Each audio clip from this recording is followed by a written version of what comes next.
सर्वांना नमस्कार. तैसा देहांकार नाथिला हा समूळ जयाचा नाशिला, तोची परमात्मा संचला आधीच आहे. ज्ञानेश्वर महाराज 6व्या अध्यायामध्ये या 8व्या नंबरच्या श्लोकामध्ये तयासु अंतकरणजिता याच्यावर चिंतन मांडत असताना आपल्याला हा देहांकार जो आहे तो जर विचारानं त्याचा बाध करता आला, त्याचं निरसन करता आलं, तर मग आपलं जे मूळ स्वरूप आहे ते आपल्याला काय होणार आहे? प्राप्तस्य प्राप्ती आहेच. ते फक्त अहंकारामुळं काय झालेलं आहे, आपण त्याच्यापासून दुरावलेलो आहोत एका अहंकारामुळे. आणि हा अहंकार संतांनी सांगितल्याप्रमाणे नवल अहंकाराची गोठी, विशेष अज्ञान्याच्या न लगे पाठी आणि सज्ञान्याच्या जोंबे कंठी. तसा हा अहंकार आपल्याला आपल्या स्वरूपापासून कसा आपल्याला च्यूत करतो आणि कसे अनेक जन्मामध्ये आपल्याला गोते खायला लावतो आणि याही जन्मामध्ये आपल्याला कशा यातना भोगायला लावतो आणि हा नसलेला अहंकार कसा निर्माण होतो. स्वरूपाच्या ठिकाणी काय अहंकार आहे का? तर नाही, स्वरूपाच्या ठिकाणी अहंकार नाही. आणि आपण मुळात कोण आहोत? तर मी मुळात कसा आहे? सच्चिदानंद रूप आहे. पण ते सच्चिदानंद स्वरूपाचं ज्ञान आता आमचं झाकलं गेलं. काय झालेलं आहे? ते झाकलं कशामुळं? तर मायेच्या आवरण शक्तीमुळे. आणि म्हणून आम्ही मूळ आमचं जे स्वरूप आहे, अखंड ऐक्य जे आहे ते कसं आहे? सत्यम ज्ञानम अनंतम ब्रह्म. आमचं मूळचं जे स्वरूप आहे ते सतरूप, ज्ञानरूप आणि कसं आहे? अनंत रूप आहे. पण आता आम्ही स्वतःला ते अखंड जे आहोत ते अखंड आहोत हे आम्हाला माहिती नाही. कुठे माहिती आहे? आम्ही आता परिच्छिन्न झालो.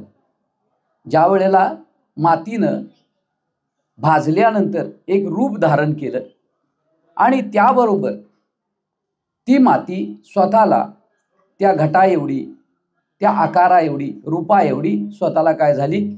समजायला लागली. हे जे तिच्यात मूळ जे अज्ञान निर्माण झालं त्यामुळे आपलं स्वरूप त्या घटाचं मातीपासून भिन्न नाही. पण तरीसुद्धा मी माती नसून मी एक नामरूप असलेलं अस्तित्व आहे असं तो घट समजायला लागला. घटबुद्धी म्हणायची त्याला. पण त्या घटबुद्धी जर नाहीशी झाली असती, ते घटबुद्धीच्या ठिकाणी जर मृतिकेची बुद्धी असती तर घटाला काही उत्पत्ती स्थितीचं भय नव्हतं. कारण उत्पत्ती स्थिती जन्ममृत्यूचं भय कुणाला आहे? तर आकाराला आहे. आणि आकाराला जे आश्रय आहे ते निराकार आहे. त्याच्या ठिकाणी महाराज सांगतात प्रागभाव, प्राध्वंस भाव. त्याच्या ठिकाणी काही नाही. कुणाच्या ठिकाणी? मृतिकेच्या ठिकाणी. आणि मृतिकेवर अध्यस्त असलेलं जे मडकं आहे त्याला मात्र प्रागभाव, प्राध्वंस भाव अशी शास्त्रकारांनी कल्पना मांडलेली आहे. का मांडलेली आहे? तर नसलेलं अस्तित्व तुम्ही धरून बसलेलं आहात. नसलेलं मडक्याचं अस्तित्व मुळात नाही महाराज सांगतात. पण ते अजून लक्षात येत नाही. अजातवाद सांगतात ते. मग अजातवाद नाही म्हणून सांगतात. अरे असं काही नाही, जग नाही, देह नाही, देहाचे व्यवहार नाहीत, मितूपणा नाही. खरं सांगा, एका मातीपासून 100 मडकी बनवली, त्याच्यामध्ये मी आणि तू कोण आहे सांगा बरं? मी आणि तू कोण आहे? समजा एक मडकं म्हणायला लागलं मी आहे आणि ते दुसऱ्याला काय म्हणायला लागलं? तू आहेस. आता त्या एका मडक्याचा मीपणा आणि दुसऱ्या मडक्याचा तूपणा, ह्या मी आणि तू मध्ये कोण आहे?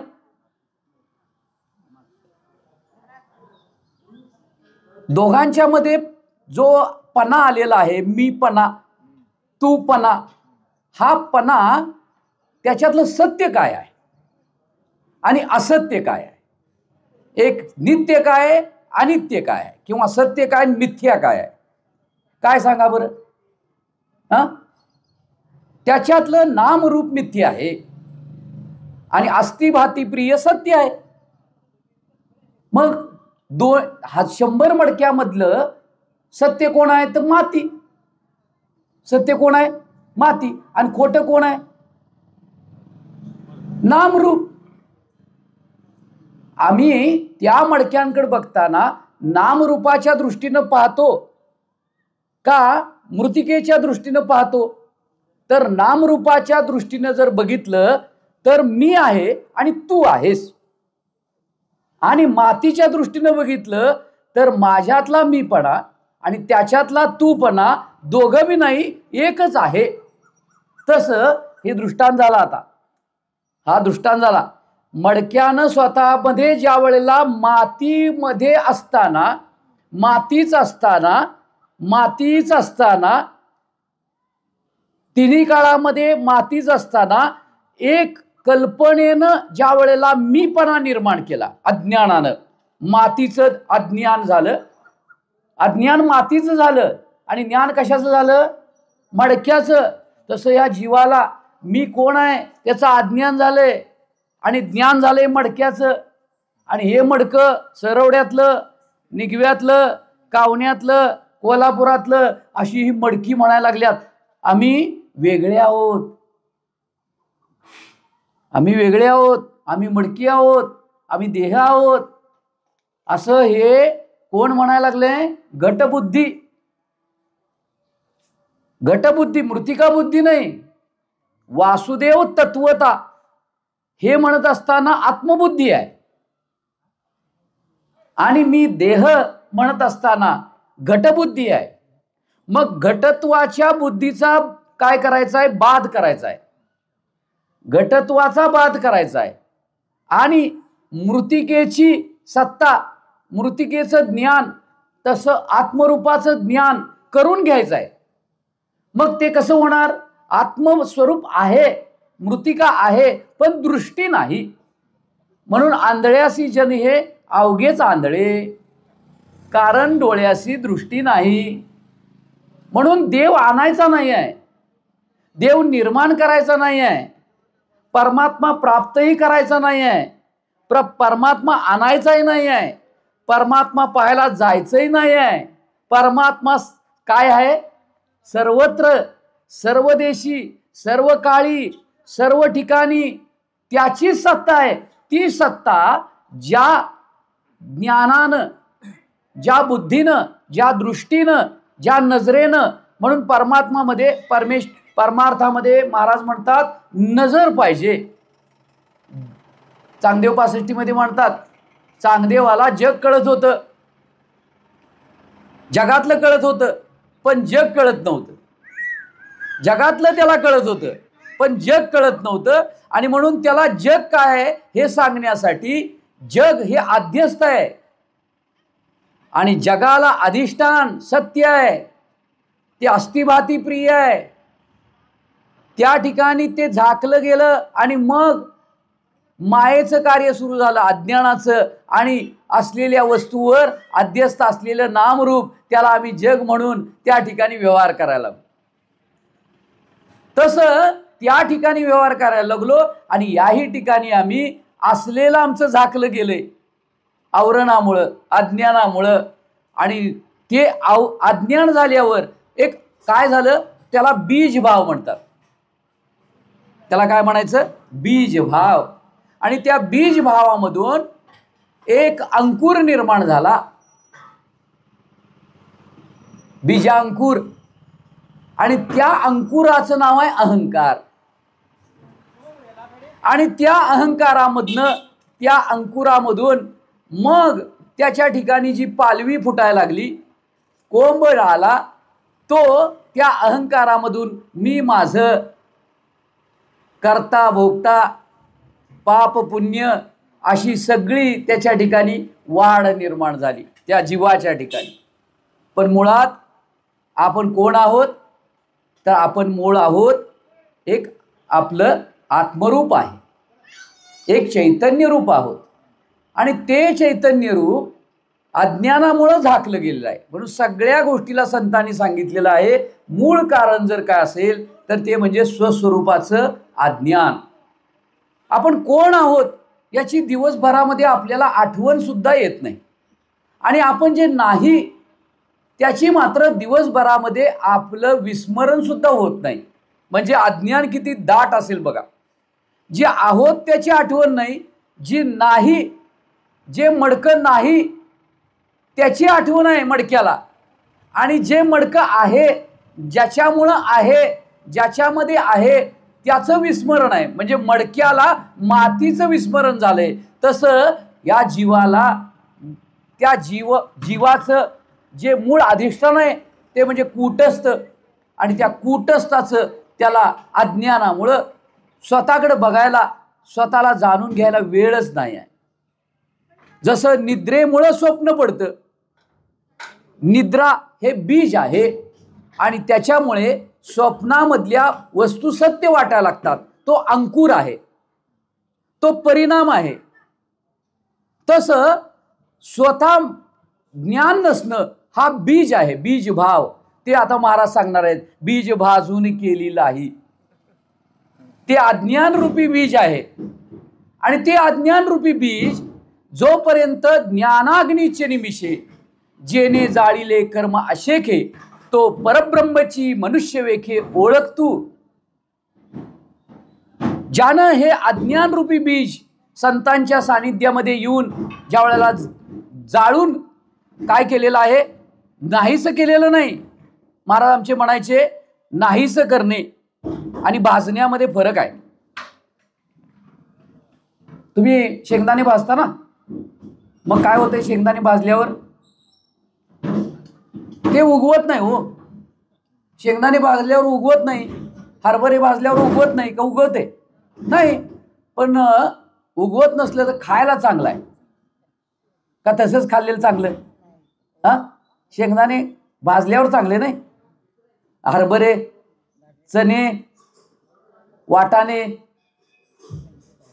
भाजल्यावर चांगलं आहे का फेकून देता? नाही, भाजल्यावर चांगलं आहे. पण भाजल्यावर त्याच्यातली एक प्रक्रिया नाहीशी होती, त्यामुळे पेरलेलं उगवत नाही. तसं त्यानं जर आपलं अज्ञान जर भाजलं तर ते परत उगवत नाही. आमचं आता कर्म उगवायला लागले, हे घेऊन आलोय ना. हे घेऊन आलोय कशामुळं? स्वेच्छा प्रारब्ध, परिच्छा प्रारब्ध, अनिच्छा प्रारब्ध. कुठल्या प्रारब्धाने आले? अनिच्छा प्रारब्ध. कशासाठी आले? केले कर्म झाले तेची भोगा आले. कोण भोगायला आले? जीव भोगायला आला. कशाला भोगायला आला? मागचं जे करून ठेवले ते भोगायला आला. आता ह्या जन्मात करायचं आहे, केलंय का करणार आहे सा? ह्या जन्म माग केलं ते आता भोगायला आलं. आणि संत तर म्हणतात, आळी आहे ना, आळी. आळी माहिती आहे तुम्हाला? आळी कशी चालते बघितली? आळी हो कशी चालते? अशी एक तोंड उचलते, पुढं ठेवते आणि मग मागचं बघवलं ना. पुढचा पाय टाकल्याशिवाय मागचा पाय, तसा हा जीव पुढचा देह निर्माण केल्याशिवाय हे सोडतच नाही. पहिलं तयारी चालू आहे आता. कुठं जायची? कुठं? वैकुंठाला. वैकुंठाला जायची तयारी चालू आहे आमची. हे सगळं जमवायचं, वैकुंठाला न्यायचं का कैलासात? कुठं न्यायची तयारी चालू आहे?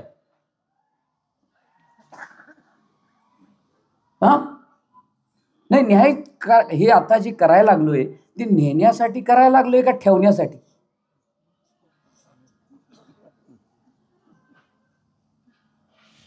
आणि नेण्यासाठी जर करायला लागलोय तर याचा अर्थ करायला लागलोय ना.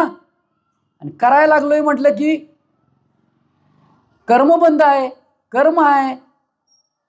आणि मग भोगायला पाहिजे. मग भोगायला पाहिजे म्हणल्यावर परत यायला पाहिजे. आणि जन्म मरण नको आता, नको येरझार, नको आणि नाथा नाथा व्यर्थ बडीवार, कैवल्याच्या चांदण्याला. भुकेला चकोर, चकोर कैवल्याच्या चांदण्याला. विषयांच्या ठिकाणी लक्ष ठेवणारा, शब्दस्पर्श रूपाच्या ठिकाणी त्या शब्दाच्या मागे कोण धावलं? हरिण. स्पर्शाच्या मागे कोण धावलं? हत्ती. रूपाच्या मागे पतंग, आणि रसाच्या मागे मासा, आणि गंधाच्या मागे भ्रमर. हे एक एक इंद्रियांच्या मागे एक एक धावला, मरून गेला. 5 इंद्रिय घेऊन आम्ही धावायला लागलोय, काय जगणार आहे? कधी दशेंद्रियांचा एकमेळा केला, ऐसा गोपाळ काला होतस. दशेंद्रिय 10 वाटेनं धावत होती, त्यांना आम्ही चला वळू गाई बैसू एक जेऊ एक ठाई, ती 10 इंद्रियांचे 10 विषय आम्ही बंद करून आम्ही एका मनास मनेरी गाईला घेऊन आम्ही गोपाळ काला, म्हणजे गोपाळ म्हणजे तो इंद्रियांना पालन करणारा, तो भगवंत अंतकरणामध्ये हृदयामध्ये विराजमान आहे. त्याच्याकडे ही गायी सगळ्या वळवल्या आम्ही.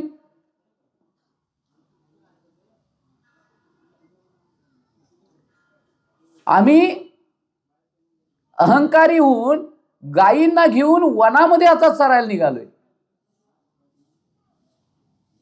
आणि भगवंत गायींना घेऊन एका ठिकाणी बसून स्वस्वरूपाचं चिंतन, स्वस्वरूपाचं आनंद लुटायला लागल्यात. गोपाळ म्हणजे कोण आहेत? गोपी गोपाळ हे कोण आहेत? 3 इंद्रिय आहेत. गो म्हणजे इंद्रिय, पी म्हणजे पिणारे. काय पिणारे? तर स्वरूपाचं चिंतन करणारे.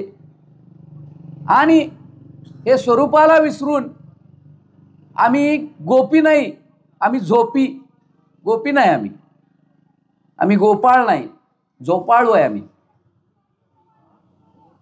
म्हणून त्या ठिकाणी सगळ्या गोष्टीला आमच्या आत्ता जर कारण असेल तर आमच्या ठिकाणी असलेलं अज्ञान, आणि त्या अज्ञानानं मी स्वतःला कोण आहे हे जाणत नाही. आणि त्या अज्ञानामुळे दुसरं निर्माण झालं, ते म्हणजे अज्ञान, आवरण आणि विक्षेप. आणि त्या विक्षेपामध्ये आम्ही सगळं जीवन जगायला लागलेलं आहे. काय विक्षेप आहे? तर मी देह आहे, हा सूक्ष्म अहंकार. मग त्याला ज्ञानेश्वरीमध्ये महाराज 5 दृष्टांत दिले. 5 दृष्टांत दिले. कसा अहंकार आहे, कसा निर्माण झाला, देहांकार कसा निर्माण झाला, कुठे निर्माण झाला. कुठे निर्माण झाला? बाहेर सरवड्यात आहे काय कुठे अहंकाराचं दुकान, इथे अहंकार मिळेल म्हणून? नाही. मग कुठे आहे बरं? दाखवता येतोय? दाखवता येत नाही. कार्य चालू आहे की नाही? आता व्यासपीठावर बसून प्रवचन देणारे, मी प्रवचन देतोय असा अहंकार आहे की नाही त्याच्याकडे?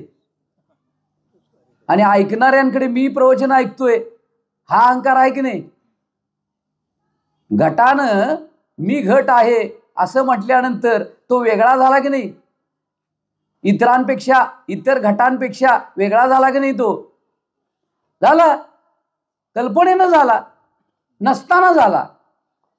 तसा अहंकार काही नसताना कल्पना करायला लागला मी वेगळा आहे, आणि त्याचा अभिमान बुद्धीमध्ये धारण करायला लागला. बुद्धीमध्ये अहंकार आहे.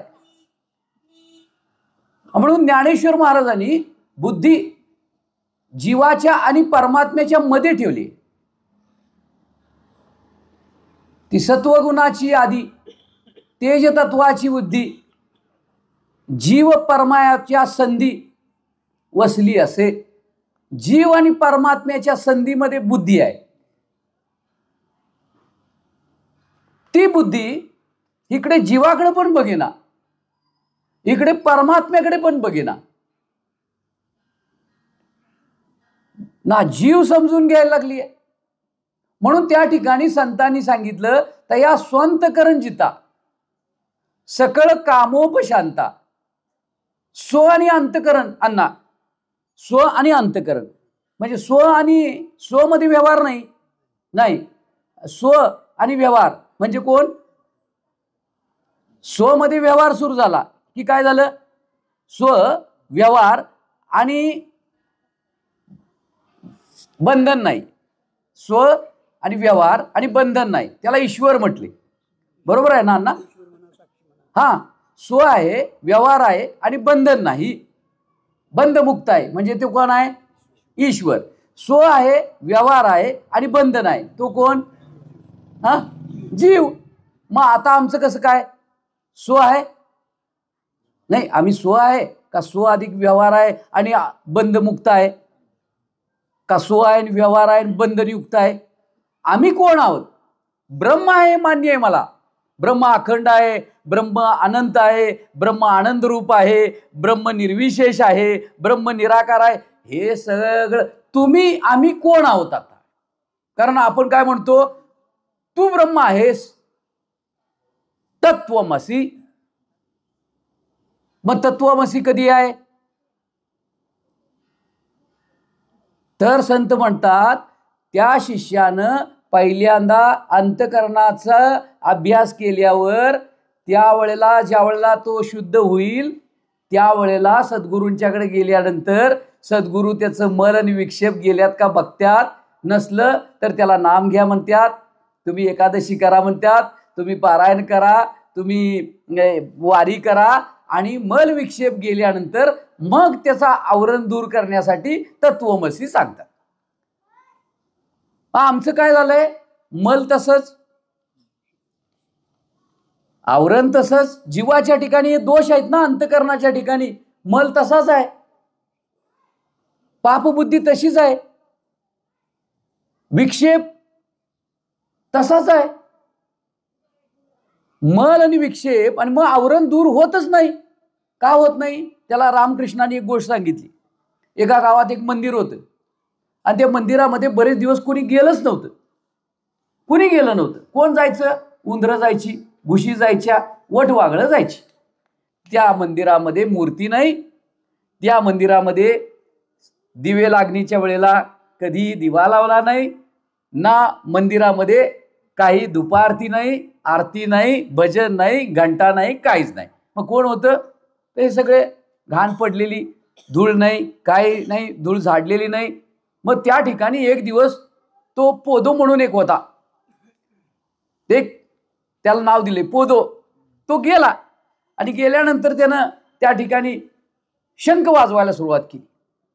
लोकांना काय वाटलं, बरेच दिवसानंतर शंख वाजलाय म्हटल्यानंतर मंदिरामध्ये काहीतरी झाडलोट झाली असेल, पूजापाठ झाला असेल, आरती झाली असेल, मंदिरामध्ये मूर्तीची स्वच्छता झाली असेल आणि त्या ठिकाणी भजन, कीर्तन, प्रवचन, पारायण असं चालू असणार. म्हणून लोक गावातली कामधंदे सोडून सगळी गेली. तर पोदो त्या भग्न असलेल्या मंदिरामध्ये वटवागळं फिरत होती, घाण तशीच होती, मंदिरामध्ये मूर्तीचा पत्ता नव्हता आणि शंख मोठ्यानं वाजवत होता. म्हणजे पोदो काय करतोयस? काय म्हणले, शंख वाजवते. अरे म्हणले, तुझे मंदिर घाण आहे, देवळामध्ये मूर्ती नाही, वटवागळं फिरायला लागल्यात आणि अशा ठिकाणी तू कसा शंख वाजवायला लागलायस? देवाची आरती झाली म्हणून, देवाचं भजन झालं म्हणून. तर अशा ठिकाणी शंख वाजवून त्या ठिकाणी लोकांना काय आनंद होणार आहे? देवाची पूजा होणार आहे? काही होणार नाही. हा दृष्टांत घ्यायचं काय? तर जिथं मंदिरामध्ये मूर्तीची स्थापनाच नाही तिथं पूजा आणि शंख आणि आरती म्हणून काय फायदा आहे काय? ते काय विधिवत भजन आहे का? तसं ह्या मंदिरामध्ये वटवागळं फिरायला लागल्यात. कोणती? 11 वटवागळं. पंच ज्ञानेंद्रियाचे, पंचकर्मेंद्रियांचे आणि मनाचे काम क्रोधादी विकार ही वटवागळं ही सगळी फिरायला लागल्यात. मंदिर मल आणि विक्षेपानं घाण झाले, त्याची स्वच्छता नाही आणि अंतकरणामध्ये असलेल्या भगवंताची प्रतिष्ठापना नाही, मी कोण आहे त्याचा बोध नाही आणि शंख वाजवायचा चालू आहे. काय शंख वाजवायचा चालू आहे? तैसा हृदयामध्ये मी रामू. हे ज्ञानदेव म्हणत नाहीयेत. ज्ञानदेव असं म्हणतायत, तू असं म्हण, तैसा हृदयामध्ये मी रामू. ज्ञानदेव काय म्हणायला लागल्यात? तैसा हृदयामध्ये मी रामू, मी रामू आहे. आपल्याला असं वाटते मी रामू आहे म्हणून. राम आहे असं वाटतं. किती वेळा सांगायचं तुम्ही राम आहात म्हणून. मनही झाले. किती वेळा सांगायचं विठ्ठलची झाले. हकारोनी सांगे तुका नाम घेता राहू. ते नाम तुझं आहे, ते नाम हे नाही नाम तुझं, हे देहाचं आहे. ते सोड, ते नाम धर, ते तत्व एक तत्व नाम दृढ धरी म्हणा. किती वेळा सांगायचं. जसं त्या मंदिरामध्ये प्रतिष्ठापना नसताना पोदोचं शंख ध्वनी चालू होता, तसं याही मंदिरामध्ये तो नसताना असताना नाही आमचा शंख चालू आहे. आमचा शंख चालू आहे महाराज. आमचं आतमध्ये वटवागळं फिरायला लागल्यात, आतमध्ये घाण आहे. आणि म्हणून या देहाच्या माध्यमातनं आम्ही त्या जसं मडकं परिचिन्न झालं तसं अज्ञानानं आम्ही या देहालाच मी समजून जगायला लागलेलो आहे. हा जो अहंकार आहे तो अहंकार जसं पौर्णिमेच्या रात्री चंद्रगुप्त आहे, लाकडामध्ये अग्निगुप्त आहे, बाल्यावस्थेमध्ये तारुण्यावस्था गुप्त आहे. असे संतांनी 5 काय दिलेले आहेत उदाहरण दिलेत. लाकडामध्ये वनी गुप्त आहे, बाल्यावस्थेमध्ये तारुण्य गुप्त आहे, कळीमध्ये फूल सुगंध गुप्त आहे. तसा आमच्या बुद्धीमध्ये कधी आम्ही हा घेऊन आलोय, कधी आम्हाला ते 12व्या दिवशी नाव ठेवलं. कुणी गोविंद घ्या, कुणी गोपाळ घ्या, कुणी घेतलाच नाही गोविंद गोपाळ, आणि घेतला तो खरा नाही. तुम्हाला माहिती आहे ना, तुम्ही नाव ठेवता की नाही ठेवता. मग काय करता नाव ठेवल्यावर तुम्ही मारता पाठीमध्ये. कुणाच्या मारता? जिनं नाव ठेवलं तिला मारता. का मारता? कारण का त्याला नावच नव्हतं. त्याला नाव नसताना त्याला खोटं नाव दिलं. जिनं खोटं नाव दिलं तिला पाठीमध्ये मारतात. आणि ज्यानं खोटं नाव आयुष्यभर वागवलं त्याला भगवंत हे कर्मबंधन निर्माण होतं, आणि त्याला हे त्रिविध ताप निर्माण होऊन पाप पुण्य निर्माण होऊन त्याला आयुष्यभर मार बसतो, जन्मोजन्मी मार बसतो. मग हे नाव सोडायचं का नाही? आमचं नाव घाला म्हणतात. पत्रिकेत नाव घाला, पुढं घाला, मागं घाला, गुरुवर्य लिहा. आमच्या आता लिहिले पत्रिकेत गुरुवर्य. हाव काय गुरुवर्य? संत काय म्हणतात माहिती आहे? आपल्याकडे 16 स्वर आहेत आणि 36 व्यंजने आहेत. किती? 16 का? 52 मातृका परता काही मंत्र आहे पंडुसुता. 52 मातृकेच्या पलीकडे काही मंत्र आहे, काही ग्रंथ आहे. मग ती 52 मातृका ग्रंथवाल्यानं तयार केली आहेत का ग्रंथाच्या अगोदर तयार झाले? तो महाराज 52 मातृका ग्रंथकारानं तयार केले आहेत का अगोदर? ग्रंथाच्या अगोदर तयार झाले. कुठे? इथे नाही, इथे कुणी तयार केल्या? हो, इथे कुणी तयार केल्या? एकाच मुखामध्ये 52 मातृका तयार कुणी केल्या? इंग्लिश बोलते, हिंदी बोलते, कन्नड बोलते, 56 भाषा बोलते. कोण बोलते? कोण बोलवितो? हरिविन कोण बोलतो? कोण बोलवितो? आणि जो बोलतो आणि जो बोलवितो तो एकच आहे. तो लक्षात येत नाही. हा दुसराच बोलायला लागला. तो बोलतो आणि कोण ऐकतो? तुमच्यातला तो ऐकतो. बोलतोय तोच, ऐकतोय तोच. ह्या मडक्यातली माती तीच आहे, त्याही मडक्यातली माती तीच आहे, पण असलेली माती झाकली जाते, नसलेलं मडकं उड्या मारायला लागले. म्हणून ते पहिल्या दिवशी मडकं फोडतात मातीचं दर्शन व्हावं म्हणून. पण महाराज म्हणतात फोडून कशाला त्याला दर्शन घ्यायचं? बाद समानाधिकरण करा. घटत्वाचा बाद करून मृतिकेचं अस्तित्व स्वीकार करा. तसं हे नामरूपाचा बाद करून नामरूपाला असलेलं अस्तित्व, पण नामरूपाला सोडायचं सोपं आहे. कारण नामरूप 12व्या दिवशी ठेवलं, 12व्या दिवशी कट करायचं आहे. मध्ये 12च्या भावात असते ती. 12व्या दिवशी ठेवलं हो, त्याला नामकरण म्हणतात. आणि 12व्या दिवशी त्याला कट करायचं, त्याला 12वां म्हणतात. आणि ह्या नामकरणमध्ये आणि 12व्याच्या मध्ये हा 12च्या भावात असतोय. आणि संतांना 12वां पसंत नाही, 13वां पसंत आहे. तन मन धन सब कुछ तेरा. हा अहंकार आमच्या बुद्धीमध्ये अनंत जन्मापासून तो आळीसारखा ह्या जन्मातनं त्या जन्मात, त्या जन्मातनं त्या जन्मामध्ये तो बुद्धीमध्ये आमचा संस्कार आहेच. तो ज्या वेळेला निर्माण होतो त्यावेळेला एक मडकं म्हणून मी स्फुरण निर्माण होतं, अहंकार निर्माण होतो, अहमला आलेला विकार निर्माण होतो, अहमला कार लागतो. आणि ज्या वेळेला अहमला कार लागला की तो जागृती स्वप्नामध्ये काम करतो, सुषुप्तीमध्ये लय पावतो. पण तुम्ही त्याला सारखं सांगता, काय सांगता? साचची पुढती विरा नस येता अहंकार लय पावला, नाश झाला नाही. आम्हाला इथे तेसा देहंकार नाथीला समूळ जयाचा नाशीला, समूळ नाश करायचा आहे. मी देह आहे, मी देह म्हणता कोटी ब्रह्महत्या माथा. मी देह आणि मी ब्रह्म, मी देह हे कल्पित विशेष आहे. हां, मी देह हे कल्पित विशेष आहे आणि मी ब्रह्म हे वास्तव विशेष आहे. मग कल्पित विशेष हे जायला पाहिजे आणि वास्तव विशेष म्हणजे जाणं, म्हणजे समूळ जाणं.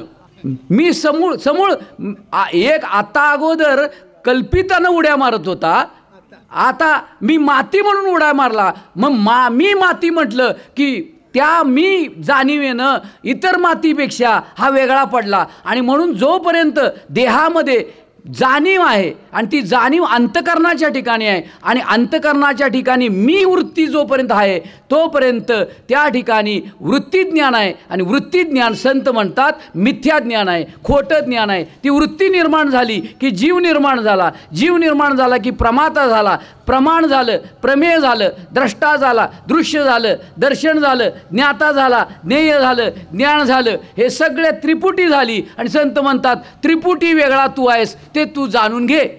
उपाधी वेगळा करून ठेव, पण उपाधीच समजेना झाले आम्ही कोणती घेतली ती. मी देह आहे ही उपाधी पहिल्यांदा लागली, ती अहंकारानं लागली. त्यानंतर आता आम्ही देह आहोत हे सुद्धा आम्हाला आता लक्षात नाही. मी आभा देसाई आहे, मी मराठा आहे, मी हिंदू आहे, मी कोल्हापूरचा आहे, मी रमणमळ्यातला आहे.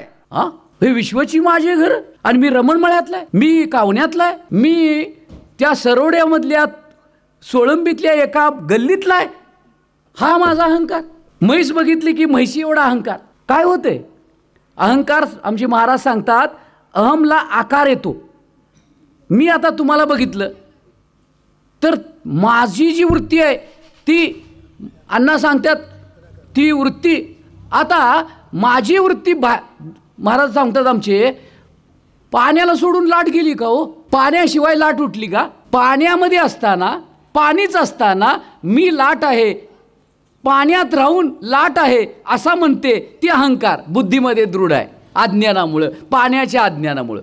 तसं चैतन्य असताना वृत्तीच्या ठिकाणी बुद्धीच्या माध्यमातनं, अंतकरणाच्या माध्यमातनं मी जीव पण गेला झाकून. कुठं आहे? आम्हाला जीव आहे आम्हाला वाटते, जीव आहे असं वाटते आम्हाला. जीव पण नाही माहीत, जीव पण शुद्ध आहे, तो बिंबासारखा आहे, प्रतिबिंब.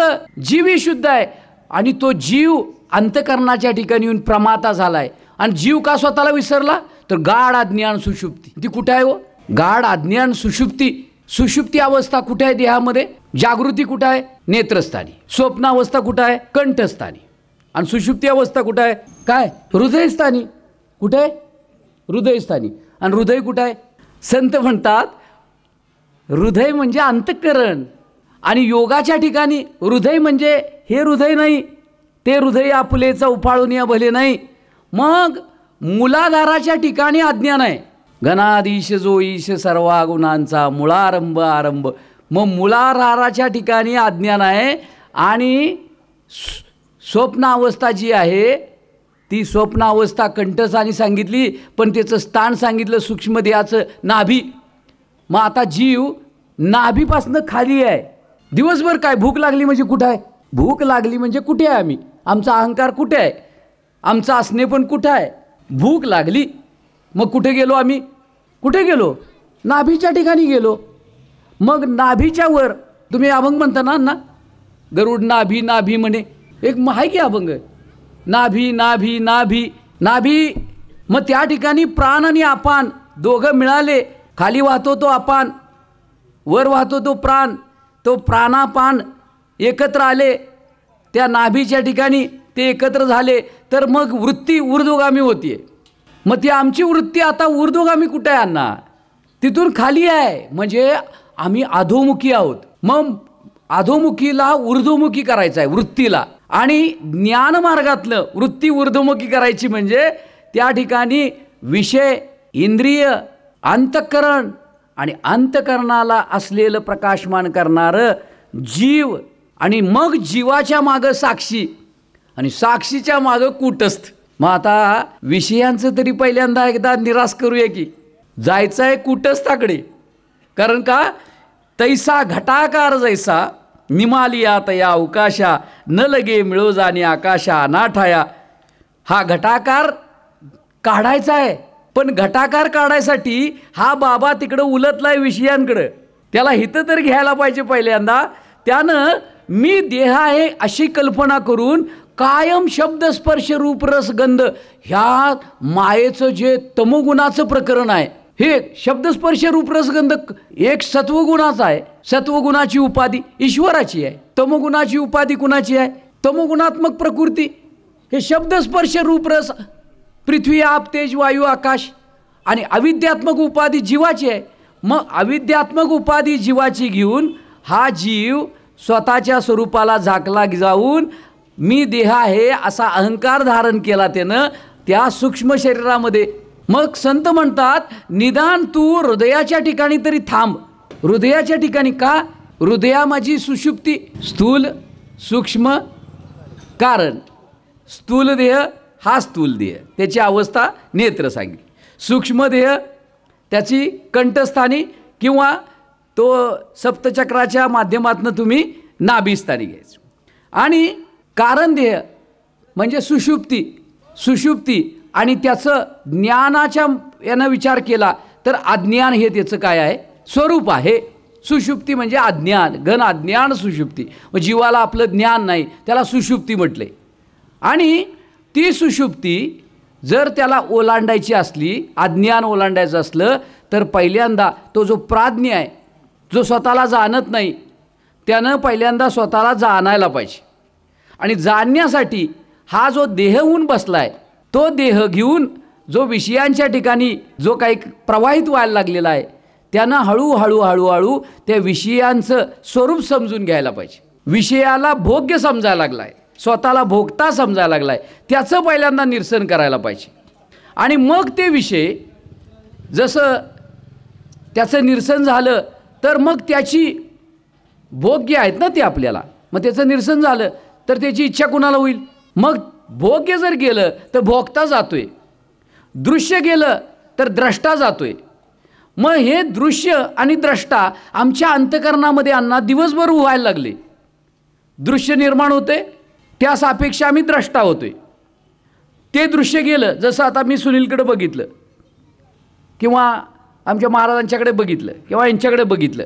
मगाशी मी एक विषय सांगितला, स्व आणि अंतकरण. स्व वेगळं, अंतकरण वेगळं. साक्षी होते, कूटस्थ होते. पण स्वला अंतकरण लागलं की चित्त आणि जडाची गाठ पडते. ज्ञानेश्वर महाराज म्हणतात ते तू जिंक. स्व अंतकरण चित जड अनन्य अध्यास. स्व अंतकरण जिता. स्व अंतकरण जिता अगोदरच ज्ञानदेवानी पहिल्या शब्दामध्येच चित्त आणि जड हे जिंक म्हणतात. चित्त वेगळं आहे, जड वेगळं आहे. स्व अंतकरण, स्व आणि अंतकरण. स्वला अंतकरण लागलं, अंतकरणाची उपाधी लागली की मग प्रमाता निर्माण होतोय, जीव निर्माण होतोय. आणि तो जीव अज्ञानानं बहिर्मुख होऊन देहाच्या पातळीवर मी देह आहे अहंकार. पण आमचे महाराज सांगतात अहंकार म्हणजे काय? तर आम्ही त्या वस्तूचा आकार घेणं आणि तेवढंच होणं याचं नाव अहंकार. आता मी आमच्या पाटील महाराजांकडे बघितलं तर माझं विस्मरण होते आणि तुमच्या आकाराचा मी बसतोय. तुम्ही म्हैशीकडे बघितल्यावर म्हैस तुम्ही होताय का तुम्ही म्हैस होताय? नाही, काय होते? ही म्हैस आहे हे म्हैशीला कळते का तुम्हाला? मग म्हैस कोण झालं? ती झाली का तुम्ही? नाही, तुम्ही म्हणता की जळी स्थळी काष्टी पाशानी पांडुरंग म्हणून.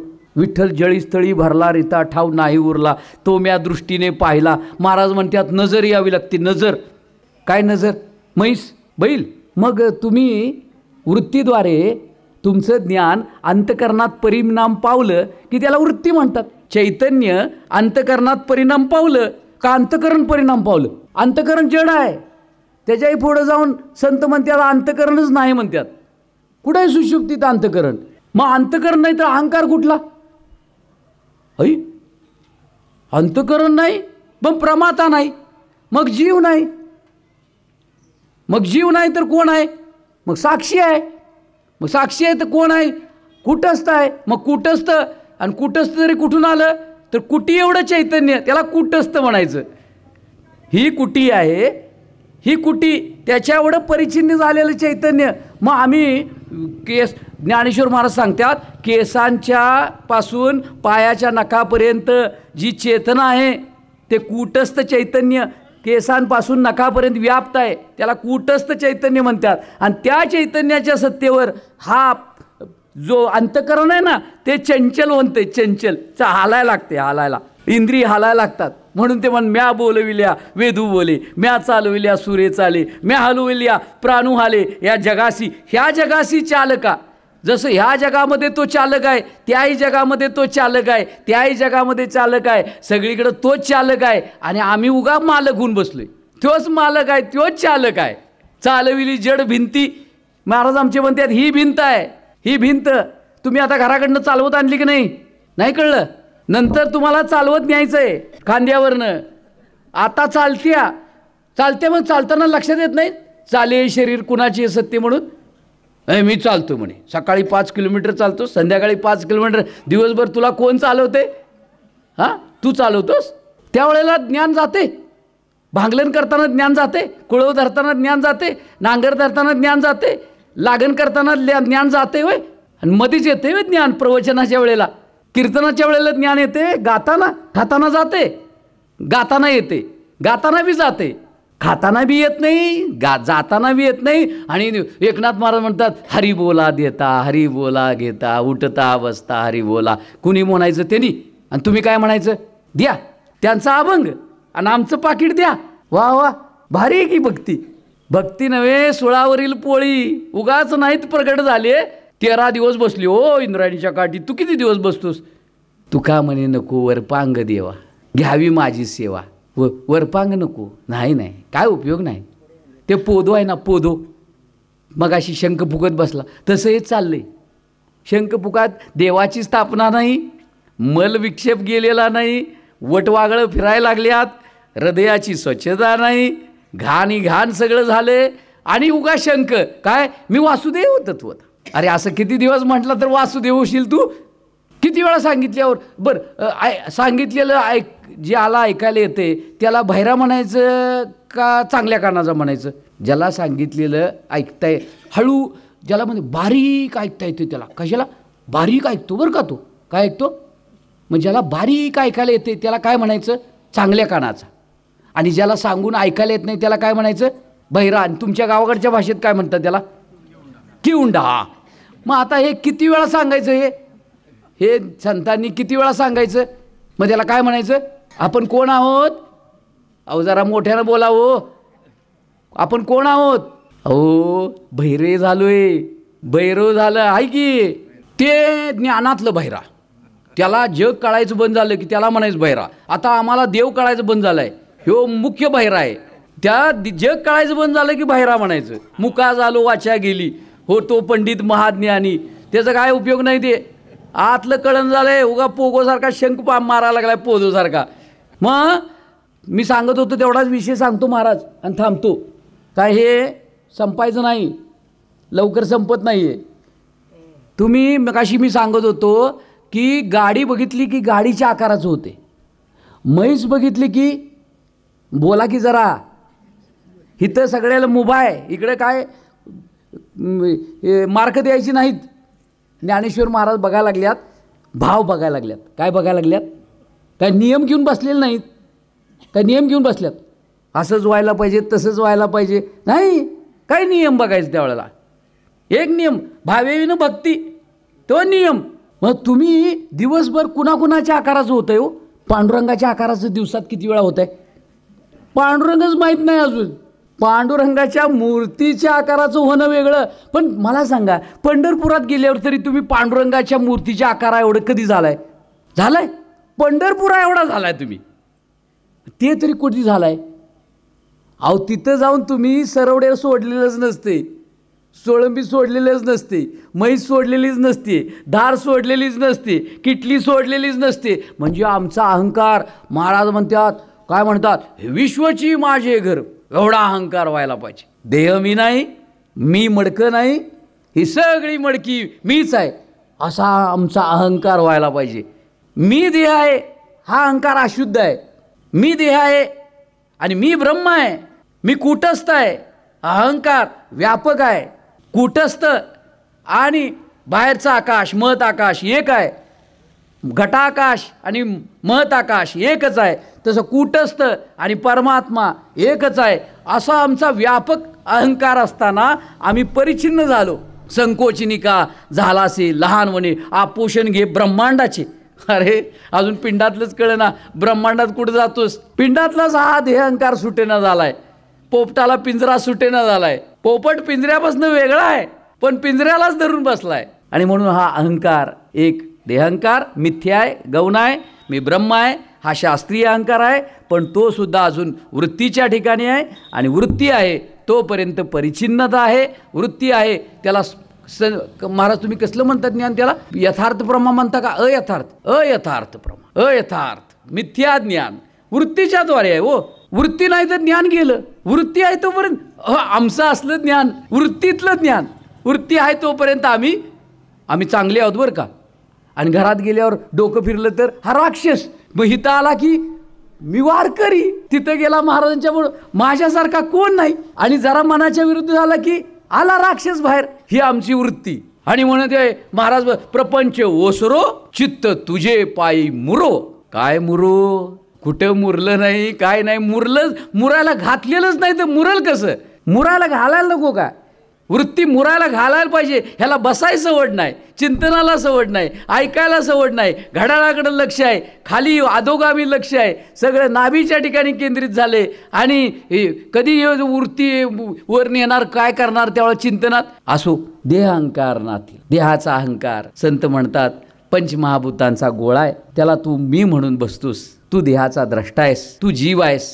आणि जीव हा कूटस्थ आहे, ब्रह्मरूप आहे. पण निदान देहाचं तरी ज्ञान करून घेऊन, हे पंचमहाभूतांच्या गोळ्याचं ज्ञान करून, हा पंचमहाभूतांचा गोळा मी नव्हे, त्याचा मी जाणता आहे. तो अनित्य आहे, मी नित्य आहे. तो अशाश्वत आहे, मी शाश्वत आहे. असं जर चिंतन केलं तर हळूहळू आपलं काय होणार आहे, हे स्थूल देहाचं जे काही आपल्या ठिकाणी बंधन आहे ते कमी होणार आहे. एवढं जाणार नाही. अहो 60-60 हजार वर्ष तपश्चर्या केली विश्वामित्रानं, तो अजून ते ब्रह्मऋषी झाला नाही. ते वैशिष्ट्याला मारायला निघाला. आम्ही एकदा पारायण केलं म्हणते ब्रह्म आहे. काय बात आहे, ब्रह्म आहे, एकदम ब्रह्म, एकदम देह तसाच घटच म्हणायला लागला मी ब्रह्म आहे. वा, करूया अभ्यास. अभ्यास करूया, चिंतन करूया. आणि कसा आपल्या ठिकाणी हा अहंकार स्फुरण पावायला लागला आहे, कसा ह्या धरायला लागला आहे, कसा आरशात बघायला लागला आहे, कसा मिरवायला लागला आहे, कसं नाव पद पैसा प्रतिष्ठा कसा बहिर्मुख व्हायला लागला आहे, हे बघून मग हळूहळू त्या अंतकरणाकडे जायला पाहिजे. हे सगळं कुठं व्हायला लागलं? बुद्धीत, अंतकरणात, सूक्ष्मदेहात. आणि त्या सूक्ष्मदेहाला मग त्याचं सूक्ष्मदेहाचं निरसन करून त्याच्यामागं मी जीव कसा आहे त्याचा अभ्यास करायचा आहे. आणि ते जीवसुद्धा मी जाणत नाही, तिथं अज्ञान निर्माण झाले. ते प्राज्ञ आहे, ते घालवायचं आहे. आणि मग प्राज्ञ घालवल्यानंतर त्या जीवाला साक्षीचं ज्ञान होणार आहे. आणि साक्षीसुद्धा अजून वृत्ती आहे, तोला कूटस्थ करायचं आहे. आणि कूटस्थ आणि मग परमात्मतत्व, हे दोघं जण एकरूपच आहेत. अशी वृत्तीरहित ज्या वेळेला स्थिती त्याच्या ठिकाणी प्राप्त होते, त्यावेळेला ती निर्विकार असा असलेला आनंद, निर्विकार स्थिती. न करी रे संग, हे सगळ्यांचा संग सोडल्यानंतर न करी रे संग, राही रे निश्चल. हे सगळं चल आहे आणि तू निश्चल आहेस. किती आनंद असेल. करा अभ्यास. हा देहांकार नाथीला, समूळ जयाचा नाशिला, परमात्मा संचला आधीच आहेस. तू अगोदर परमात्मा रूप आहेस, पण विसरून गेलास, जीवही विसरून गेला, देहाला पकडून बसलास. आणि हा देह विषयांना पकडून बसलाय, मी माझं करायला लागलाय, कर्मबंधन निर्माण व्हायला लागले, पुढच्या जन्माची व्यवस्था करायला लागली आहे. 6 महिने अगोदरच ती व्यवस्था करते. दुसरं घर घावलं की हे घर सोडते. जसं आम्ही ह्या गावातनं दुसरीकडे जातो, मग तिथलं पहिल्यांदा बुकिंग करते आणि इथलं तसं हे आता पडायला लागलं की नाही, की अगोदर देवाला म्हणतोय बुकिंग करा, मी यायला लागलोय, करा बुकिंग. काय देव म्हणतोय, भरपूर आहे, गाड्या भरपूर आहेत, सगळे देह भरपूर आहेत, बुकिंग करा आणि मरा. संतांचा ऐका आणि तरा, नाहीतर मरा. मरत नाहीसा तुम्ही, एवढ्यात नाही मरत. झालेली सेवा या ठिकाणी वाणीला विराम देतो. हा देहंकार नाथीला समूळ जयाचा नाशिला. समूळ नाशिवत होण्यासाठी हळूहळू दिवसात ज्या ठिकाणी अंतकरणामध्ये देहस्फुरण आहे त्या ठिकाणी मी जीव आहे, मी ब्रह्म आहे, मी एक चैतन्य रूप आहे हे तरी स्फुरण होऊ द्या की. हां, पुंडलिक वरदा हरी विठ्ठल, श्री ज्ञानदेव तुकाराम.